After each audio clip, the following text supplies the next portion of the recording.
Hi, it's Grandma Libby. I'm going to read you the first chapter of one of my favorite Christmas stories ever. It's called The Best Christmas Pageant Ever, and it was written by Barbara Robinson. Chapter 1.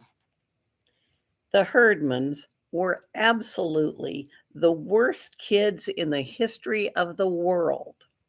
They lied and stole and smoked cigars, even the girls, and talked dirty and hit little kids and cussed their teachers and took the name of the Lord in vain and set fire to Fred Shoemaker's old broken down tool house.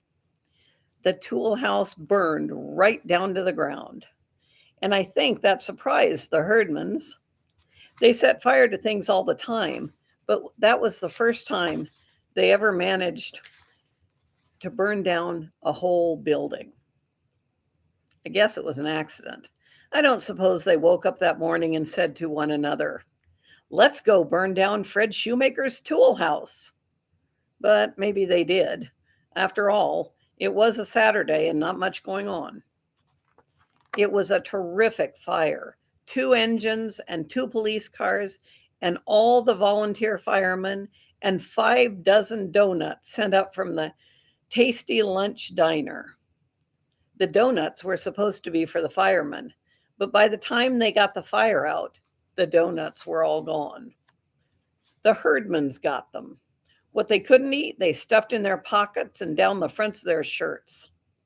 You could actually see the donuts all around Ollie Herdman's middle. I couldn't understand why the Herdmans were hanging around the scene of their crime. Everybody knows the whole thing was their fault, and you'd think they'd have the brains to get out of sight. One fireman even collared Claude Herdman and said, "Did you kids start this fire smoking cigars in that tool house?" But Claude just said, "We weren't smoking cigars." And they weren't.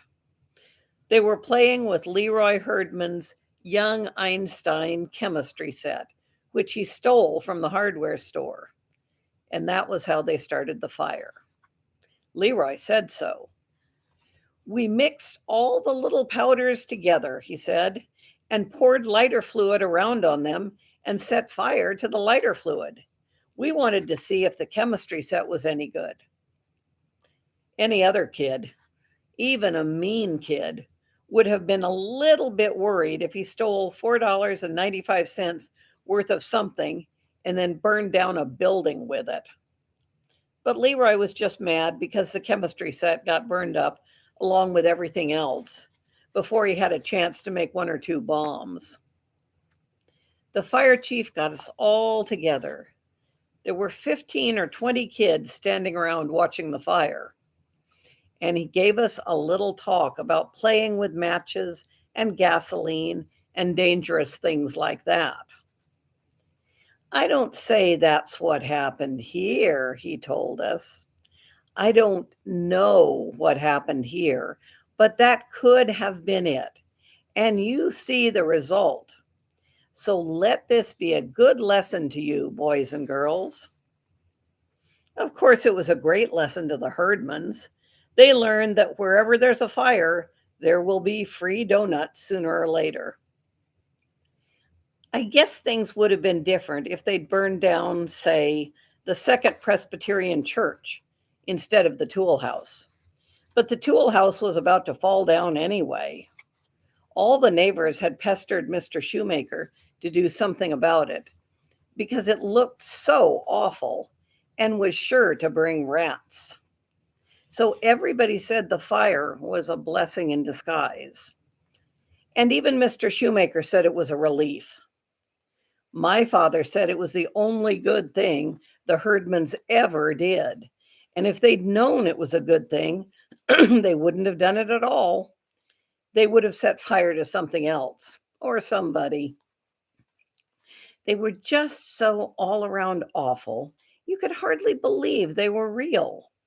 Ralph, Imogene, Leroy, Claude, Ollie, and Gladys.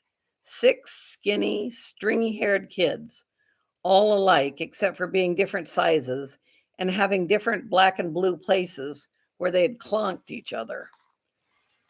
They lived over a garage at the bottom of Sproul Hill.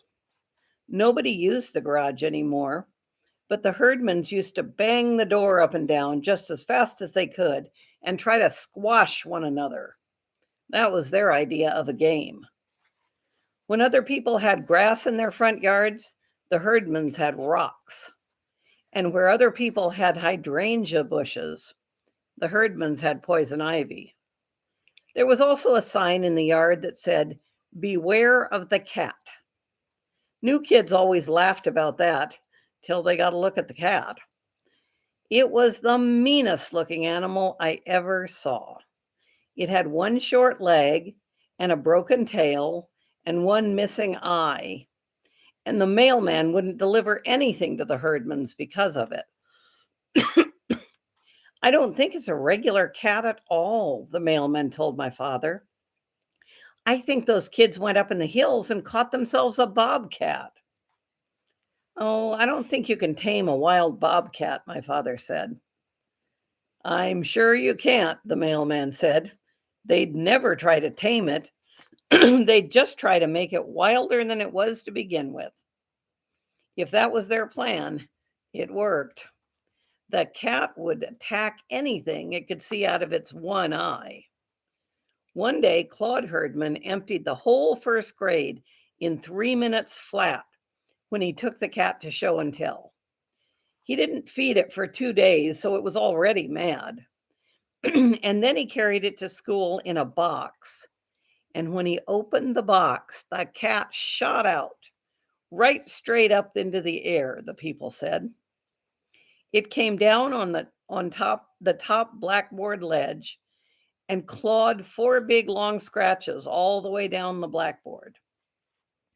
Then it just tore around all over the place, scratching little kids and shedding fur and scattering books and papers everywhere.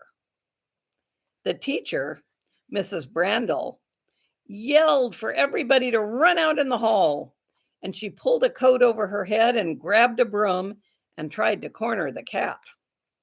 But of course, she couldn't see with the coat over her head. So she just ran up and down the aisles hollering, "Here, kitty," and smacking the broom down whenever the cat hissed back. She knocked over the Happy Family dollhouse and a globe of the world and broke the aquarium full of 20 gallons of water and about 65 goldfish. All the time, she kept yelling for Claude to come and catch his cat, but Claude had gone out in the hall with the rest of the class. Later, when Mrs. Brandel was slapping Band-Aids on everyone who could show her any blood, she asked Claude why in the world he didn't come in and get his cat under control. "You told us to go out in the hall," Claude said, just as if he were the ordinary kind of first grader who did whatever the teacher said to do. The cat settled down a little bit once it got something to eat. Most of the goldfish and Ramona Billion's 2 pet mice that she brought to show and tell. Ramona cried and carried on so. "I can't even bury them," she said, that they sent her home. Our room was a wreck. Broken glass and papers and books and puddles of water and dead goldfish everywhere. Mrs. Brandel was sort of a wreck too, and most of the 5th graders were hysterical. So somebody took them out and let them have recess for the rest of the day. Claude took the cat home, and after that, there was a rule that you couldn't bring anything alive to show and tell. The Herdmans moved from grade to grade through the Woodrow Wilson School, like those South American fish that strip your bones clean in 3 minutes flat, which was just about what they did to one teacher after another. But they never got kept back in a grade. When it came time for Claude Herdman to pass to the 2nd grade, he didn't know his ABCs or his numbers or the colors on it, or his shapes, or his 3 bears, or how to get along with anybody. But Mrs. Brandel passed him anyway. For one thing, she knew she'd have Ollie Herdman the next year. That was the thing about the Herdmans. There was always another one coming along, and no teacher was crazy enough to let herself in for two of them at once. I was always in the same grade with Imogene Herdman, and what I did was stay out of her way. It wasn't easy to stay out of her way. You couldn't do it if you were very pretty, or very ugly, or very smart, or very dumb, or had anything unusual about you, like red hair or double jointed thumbs. But if you were sort of a medium kid like me and kept your mouth shut when the teacher said, "Who can name all 50 states?" you had a pretty good chance to stay clear of Imogene. As far as anybody could tell, Imogene was just like the rest of the Herdmans. She never learned anything either except dirty words and secrets about everybody. Twice a year, we had to go to the health room to get weighed and measured. And Imogene always managed to find out exactly what everyone weighed. Sometimes she would hang around waiting for the nurse, Miss Hemphill, to give her a Band-Aid. Sometimes she would sneak behind the curtain where they kept a folding cot and just stay there the whole time with one eye on the scales. "Why are you still here, Imogene?" Miss Hemphill asked one day. "You can go back to your room." "I think you'd better look and see if I've got what Ollie has." "What does Ollie have?" Imogene shrugged. "We don't know. Red spots all over." Miss Hemphill looked at her. "What did the doctor say?" "We didn't have a doctor." Imogene began scrunching her back up and down against the medicine cabinet. "Well, does Ollie have a fever? Is he in bed?" "No, he's in the first grade." "Right now?" Miss Hemphill stared. "Why, he shouldn't be in school with red spots. He could be measles or chicken pox, any number of things, contagious things." "What are you doing?" "Scratching my back," Imogene said. "Boy, do I itch." "The rest of you boys and girls go back to your classroom," Miss Hemphill said. "And Imogene, you stay right here." So we all went back to our room, and Miss Hemphill went to the first grade to look at Ollie, and Imogene stayed in the health room and copied down everybody's weight from Miss Hemphill's records. Your weight was supposed to be a big secret, like what you got on your report card. "It's nobody's business what you get on your report card," all the teachers said. And Miss Hemphill said the same thing. "It's nobody's business what you weigh." Not even the fat kids could find out what they weighed, but Imogene always knew. "Don't let Albert Pelfrey on the swing," she would yell at recess. "He'll bust it. Albert Pelfrey weighs 143 pounds. Last time he weighed 137. So right away, everyone knew two things about Albert. We knew exactly how fat he was, and we also knew that he was getting fatter all the time. "You have to go to fat camp this summer," Imogene hollered at him. "Miss Hemphill wrote it down on your paper." Fat camp is a place where they feed you lettuce and grapefruit and cottage cheese and eggs for a month, and you either give up and cheat or give up and get skinny. "I am not," Albert said. "I'm going to Disneyland with my Uncle Frank." "That's what you think," Imogene told him. Albert had to believe her. She was always right about things like that. So all year he had Fat Camp to look forward to instead of Disneyland. Sometimes Imogene would blackmail the fat kids if they had anything she wanted, like Wanda Pierce's charm bracelet. Wanda Pierce weighed about a ton. She even had fat eyes, and her hobby was this charm bracelet. It had 22 charms, and every single one did something. the little wheels turned, or the little bitty piano keys went plink, or the little tiny drawers opened and closed. Besides being a fat kid, Wanda was also a rich kid. So every time you turned around, she had a new charm. "Look at my new charm," she would say. "It costs $6.95 without tax. It's a bird, and when you push the little knob, its wings flutter. It costs $6.95. They were great charms, but everybody got sick of hearing about them. So when it was almost a relief when Imogene blackmailed her out of it. "I know how much you weigh, Wanda," Imogene told her. "I wrote it down on this piece of paper. See?" It must have been an awful amount because even Wanda looked horrified. So Imogene got her charm bracelet, and she got Lucille Golden's imitation alligator pocketbook with "Souvenir of Florida" written on it. For a while, she got 10 cents a week from Floyd Brush, till Floyd caught double pneumonia and lost 15 pounds and didn't care anymore. My friend Alice Wendelkin was so nasty clean that she had detergent hands by the time she was 4 years old. Just the same, Alice picked up a case of head lice when she was at summer camp, and somehow Imogene found out about that. She would sneak up on Alice at recess and holler, "Cooties!" and smack Alice's head. She nearly knocked Alice cross-eyed before one of the teachers saw her and took both of them to the principal.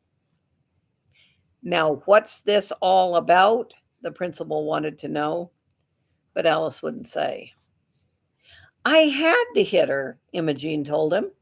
"She's got cooties, and I saw one crawling in her hair, and I don't want them on me." "You did not see one," Alice said. "I don't have them anymore." "What do you mean you don't have them anymore?" the principal said. "Did you have them lately?" It really shook him up. He didn't want a whole school full of kids with cooties. So he sent Alice to the health room, and the nurse went all through her head with a fine-tooth comb and a magnifying glass, and finally said it was all right. But it was too late. Everybody called Alice Cooties the whole rest of the year. If Imogene didn't know a secret about a person, she would make one up.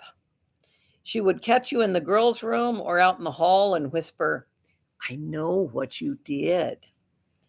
And then you'd go crazy trying to figure out what it was that you did that Imogene knew about. It was no good trying to get secrets on the Herdmans. Everybody always knew about the awful things they did.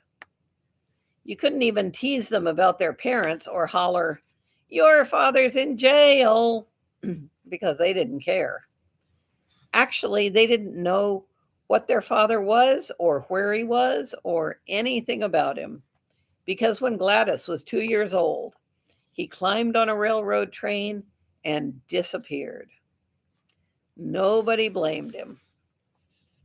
Now and then you'd see Mrs. Herdman walking the cat on a length of chain around the block. But she worked double shifts at the shoe factory and wasn't home much.